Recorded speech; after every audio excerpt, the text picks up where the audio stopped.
Hello दोस्तों। मैं 22 साल की एक मेहनती लड़की हूँ। बाबा की मौत के बाद मैं ठेला लगाकर फल बेचने लगी। एक 22 साल का नौजवान हर रोज मेरी दुकान पर आता और मुझसे एक संतरा खरीद कर ले जाता।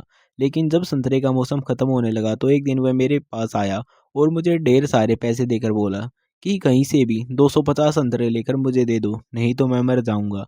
यह सुनकर मुझे हैरत हुई और मैंने उसका पीछा करने का फैसला किया, क्योंकि उसका राज जानकर मेरे होश उड़ने वाले थे। मेरा नाम प्रीति है।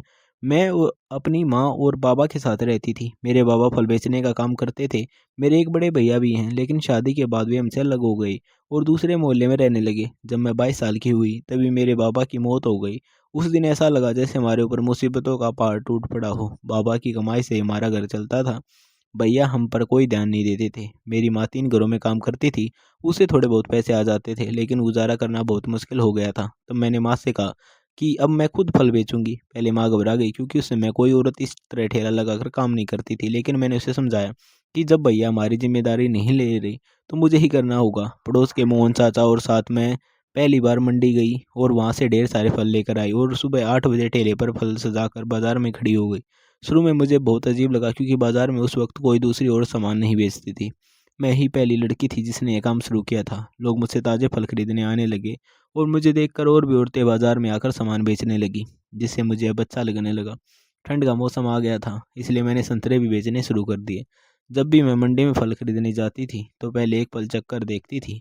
अगर उसका स्वाद अच्छा लगता तभी उसे खरीदती थी। इसी वजह से जो लोग मुझसे फल लेते थे वे बार बार मेरे पास वापस आते थे। आज मैं बाजार में संतरे बेच रही थी तो बहुत से लोग मुझसे संतरे खरीद कर ले जा रहे थे। तभी एक महंगी कार से 22 साल का एक नौजवान उतरा। देखने में वह काफ़ी अमीर और स्मार्ट लग रहा था। जब वह मेरी दुकान पर आया तो मैंने पूछा, क्या चाहिए साहब? उसने सनग्लास हटाकर कहा, मुझे एक संतरा दे दो। शायद मैं ठीक से समझ नहीं पाई तो मैं 1 किलो संतरे तोलने लगी। तब उसने कहा, मुझे 1 किलो नहीं, सिर्फ एक पीस संतरा चाहिए।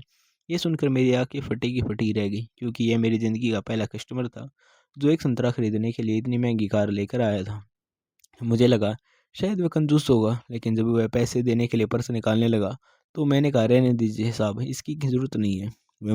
वह मुझे घूरने लगा और अपने पर्स से एक नोट निकालकर मुझे थमा दिया। मैंने कहा, साहब मेरे पास छुट्टा नहीं होगा। तब वह मुस्कुराया और एक संतरा लेकर चला गया। अगले दिन मैं फिर संतरे बेच रही थी तो वह नौजवान दोबारा आ गया। आज वह काली कार और काली जैकेट पहन कर आया था। उसने फिर कहा, मुझे एक संतरा दे दो। मैंने उसे संतरा दे दिया और कहा, आज पैसे देने की ज़रूरत नहीं है। लेकिन वह फिर से मुझे घूरने लगा और एक नोट देकर संतरा लेकर अपनी गाड़ी में बैठकर चला गया। आसपास कई संतरे की दुकानें थी, लेकिन वह रोज़ मेरे पास ही आता और एक नोट में संतरा ले जाता।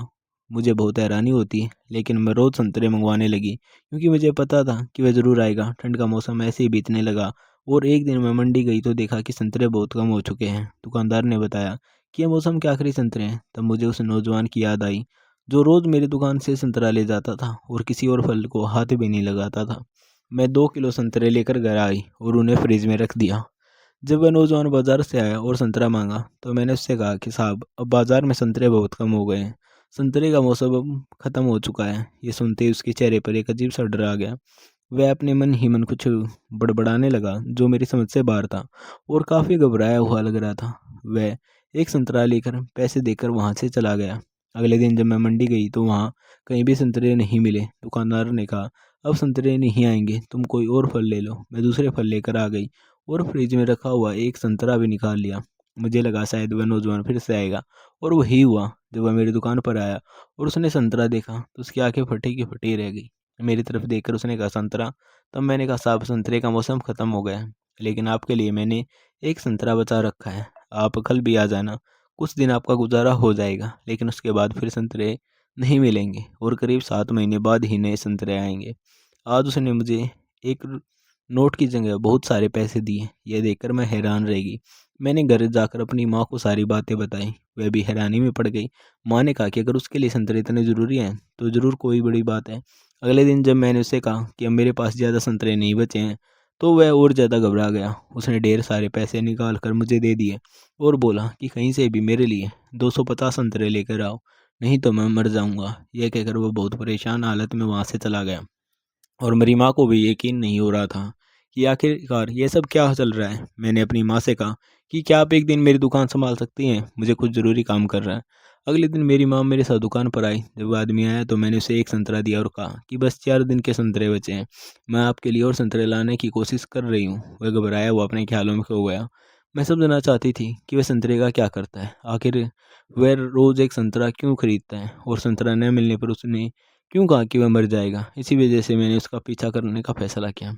मैंने माँ से कहा कि आप दुकान संभालिए और मैं चुपके से उसकी गाड़ी की पिछली सीट में छुप गई। वह इतना परेशान और घबराया हुआ था कि उसे पता ही नहीं चला कि कोई उसकी गाड़ी में बैठा है। वह गाड़ी चलाकर सीधे रेलवे स्टेशन पहुंचा। जैसे ही वह उतरा मैं भी उतर गई और उसके पीछे छुपकर चलने लगी। मैंने देखा वह ट्रेन पकड़ने जा रहा है तो मैं भी उसी डिब्बे में चढ़ गई और एक कोने में छुप गई। जब अगले स्टेशन पर उतरा तो मैं भी उसके पीछे उतर गई। वहाँ से वह पैदल चलता हुआ एक पुराने मंदिर में पहुंचा। मंदिर के अंदर वह एक साधु से मिला और उन्हें वह संतरा दे दिया। फिर वह जमीन पर लेट गया और आंखें बंद कर ली। साधु ने संतरे को हाथ में लेकर कुछ मंत्र पढ़े और फिर एक इंजेक्शन निकालकर संतरे में कुछ दवा डाल दी। उसके बाद उसने उस नौजवान को उठने के लिए कहा और संतरा उसे दे दिया। उस नौजवान ने संतरे का छिलका उतार कर उसे खा लिया और उसके चेहरे पर तुरंत राहत के भाव आ गए। उसने साधु को धन्यवाद दिया और वहाँ से चला गया। लेकिन मुझे कुछ भी समझ नहीं आया कि ये सब क्या हो रहा है। मैं वही मंदिर में छुपी रही। तभी एक लाल साड़ी पहनी हुई औरत आई और साधु से बात करने लगी और उसे कुछ पैसे देने लगी। मैंने उन दोनों की बातें सुन ली और मुझे यकीन नहीं हो रहा था कि यहाँ इतना बड़ा खेल चल रहा है। अब मैंने तय कर लिया कि मैं उस 22 साल के कस्टमर की मदद करूँगी, क्योंकि मुझे काफ़ी हद तक सच्चाई समझ में आ चुकी थी। अगले दिन मैं फ्रिज से एक संतरा निकाल कर अपनी दुकान पर ले आई और मेरी माँ भी मेरे साथ थी। मैंने माँ से कह दिया कि कुछ दिन आपको ठेला संभालना पड़ेगा। उस दिन भी मैं उस आदमी का पीछा करने लगी और इस बार उसके घर तक पहुंच गई। उसका घर देखकर मैं हैरान रह गई, क्योंकि वह बहुत अमीर था। उसके पास कई महंगी कारें थी और उसका बंगला बहुत बड़ा था। जब मैं बंगले के अंदर जाने लगी तो चौकीदार ने मुझे रोक लिया और पूछा, तुम यहाँ कैसे आई हो?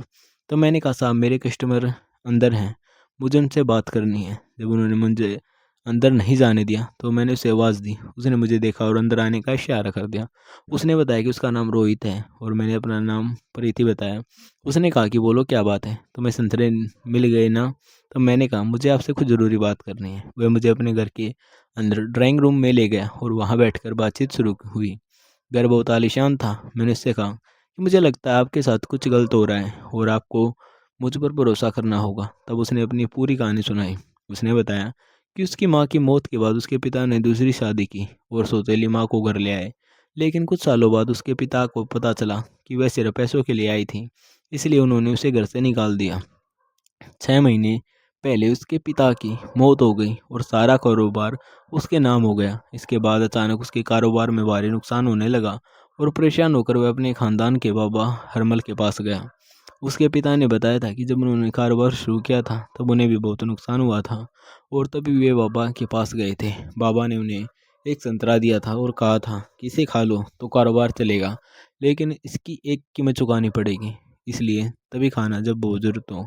उसके पिता ने मजबूरी में संतरा खा लिया और इसके बाद उनका कारोबार बढ़ने लगा। लेकिन उसकी माँ बीमार होती गई और कुछ समय बाद उसकी मौत हो गई। शायद वह उसकी कीमत थी। जब रोहित के कारोबार में नुकसान हुआ तो वह भी बाबा के पास गया और बाबा ने उसे भी एक संतरा दिया, लेकिन कीमत के बारे में उसने ध्यान नहीं दिया और संतरा खा लिया। कारोबार तो चल पड़ा, लेकिन अब उसकी हालत ख़राब होने लगी।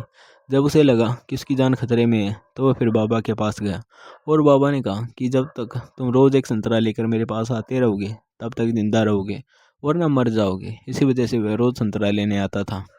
यह सब सुनकर मैंने उससे उसकी सौतेली माँ की तस्वीर मांगी और फिर उसे बताया कि एक दिन मैं उसका पीछा करते हुए उस मंदिर तक पहुंच गई थी। मैंने उसे अपने मोबाइल में रिकॉर्ड किया हुआ वीडियो दिखाया, जिसे देखकर उसके होश उड़ गए और वह समझ गया कि उसके साथ बहुत बड़ा धोखा हो रहा है। अगले पल उसने मुझसे पूछा कि तुम्हारे पास और कितने संतरे बचे हैं? मैंने कहा, मेरे पास सिर्फ 2 संतरे बचे हैं। उसने कहा, तुम जाओ, कल मैं तुम्हारी दुकान से दोनों संतरे खरीद लूँगा। मैं वहाँ से उठकर सीधे अपने घर चली आई, क्योंकि इस तरह की घटना मेरे साथ पहले कभी नहीं हुई थी। अगले दिन जब मैं अपनी दुकान पर पहुंची तो वह नौजवान अपनी काली कार लेकर आया और मुझसे एक संतरा लेकर गाड़ी में बैठ गया। उस दिन मेरी माँ भी मेरे साथ थी, इसलिए मैं चुपके से उसकी कार की पिछली सीट में बैठ गई। वह सीधा मंदिर में पहुंचा और बाबा के सामने जाकर ज़मीन पर लेट गया। मैं छुपकर सब कुछ देख रही थी। तभी बाबा ने एक इंजेक्शन निकाला और संतरे में कुछ दवा डालकर वह संतरा रोहित को खाने के लिए दे दिया। रोहित ने चालाकी से वह संतरा मेरे दिए हुए संतरे से बदल लिया और वही खाने लगा। जब रोहित वहाँ से चला गया तो वही औरत फिर बाबा से मिलने आई और उसे पैसे देने लगी और कुछ बात करने लगी। तभी अचानक वहाँ पुलिस आ गई और उन दोनों को रंगे हाथों पकड़ लिया। तभी सामने रोहित आ गया और बोला कि अब आप दोनों का खेल खत्म हो चुका है और ये रहा आपका दिया हुआ संतरा जो मैं पुलिस को सबूत के तौर पर दे रहा हूँ। बाबा और वह औरत ये देखकर घबरा गए। असल में रोहित की सौतेली माँ और बाबा मिलकर संतरे में इंजेक्शन से जहर मिला रहे थे ताकि धीरे धीरे उसकी मौत हो जाए और किसी को शक भी ना हो, जिससे सारी संपत्ति उसकी सौतेली माँ के नाम हो जाती। उसके कारोबार में जो नुकसान हो रहा था वह भी इसी वजह से था क्योंकि उसकी सौतेली माँ ने कंपनी के कुछ लोगों को पैसे देकर अपने साथ मिला लिया था और खातों में गड़बड़ी करवा रही थी। बाबा ने रोहित के डर का फायदा उठाकर उसे अंधविश्वास में फंसा रखा था और उसकी सौतेली माँ ने उसके फैमिली डॉक्टर को भी अपने साथ मिला लिया था। इन सब बातों से साफ हो गया था रोहित सिर्फ डर और धोखे का शिकार बना हुआ था। रोहित मुझसे बहुत खुश हुआ और उसने अपनी कंपनी में मुझे नौकरी ऑफर की और अच्छे पैसे देने की बात कही, जिसे मैंने खुशी से स्वीकार कर लिया। बाद में उसने बताया कि जब वह पहली बार बाजार में संतरे लेने आया था तभी उसकी नज़र मुझ पर पड़ी थी। उसे मैं पहली नज़र में ही पसंद आ गई थी और यही वजह थी कि वह बार बार मेरी दुकान पर ही संतरा खरीदने आता था। दरअसल मैं भी रोहित को उसी समय से मन ही मन पसंद करने लगी थी और शायद इसी वजह से मैंने बिना किसी डर के उसकी मदद करने का फैसला किया। जब सारी सच्चाई सामने आ गई और उसकी जान बच गई तो हमारे बीच एक अलग ही भरोसा बन गया। धीरे धीरे हमारी दोस्ती गहरी होती गई और एक दिन रोहित ने मुझसे अपने दिल की बात कह दी। हम दोनों ने परिवार की सहमति से शादी कर ली और एक नई जिंदगी की शुरुआत की। शादी के बाद रोहित ने कहा कि वह चाहता है कि मेरी माँ भी हमारे साथ ही रहे क्योंकि जिसने मुश्किल समय में साथ दिया वही असली परिवार होता है। मेरे भैया को जब पता चला कि मेरी शादी एक अमीर घर में हो गई है तो वे भी रिश्ता जोड़ने आ गए, लेकिन हमने साफ मना कर दिया क्योंकि जब हमें उनकी ज़रूरत थी तब उन्होंने हमें अकेला छोड़ दिया था और अब सिर्फ पैसों के लालच में रिश्ता निभाना चाहते हैं। इस पूरी घटना से मैंने यही सीखा कि अंधविश्वास और डर इंसान को कमज़ोर बना देता है और लोग इसी कमज़ोरी का फ़ायदा उठाकर उसे धोखा देते हैं। इसलिए हमें हर बात को समझदारी और सच के आधार पर परखना चाहिए। दोस्तों, अगर ये कहानी आपको अच्छी लगी हो तो इससे कुछ सीख मिली हो तो चैनल को सब्सक्राइब ज़रूर करें और ऐसी ही सच्चाई से भरी कहानियाँ सुनने के लिए हमारे चैनल को सब्सक्राइब ज़रूर कर लें और बेल आइकन बटन दबाना